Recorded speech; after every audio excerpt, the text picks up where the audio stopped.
मजीद अच्छी वीडियोस के लिए हमारे चैनल को सब्सक्राइब कीजिए। पंजाब हुकूमत का प्राइवेट क्लिनिक बंद करने का फैसला, क्लिनिक बंद न करने वाले डॉक्टरों को बरतरफ किए जाने का इम्कान। ज़राए के मुताबिक हुकूमत पंजाब से सरगोदा समेत पंजाब भर के 36 अजला में सरकारी अस्पतालों की रहायशी कॉलोनियों में प्राइवेट क्लिनिक कायम कर रखे हैं, जिन पर सरकारी अस्पताल के औकाफ के बाद अपनी बारी फीसों के और इलाज और मालजे की सहूलत फराम की जाती है।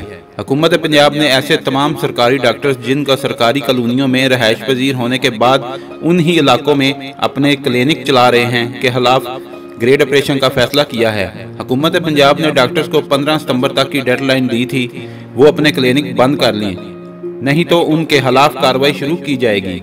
आज से ऐसे तमाम प्राइवेट क्लिनिक जो सरकारी रहायशों में कायम हैं, उनके खिलाफ कार्रवाई करते हुए उन्हें मुकम्मल तौर पर बंद कर दिया जाएगा। क्लिनिक्स के खिलाफ कार्रवाई के दौरान एहतजाज करने वाले डॉक्टर्स को भी मुलाजमत से फारिग कर दिया जाएगा और उनके खिलाफ फौजदारी मुकदमात का इंदराज भी किया जाएगा। अगर आपको हमारी वीडियो अच्छी लगी है तो इसको लाइक और शेयर करें और कमेंट्स में अपनी राय का इज़हार जरूर कीजिए। शुक्रिया।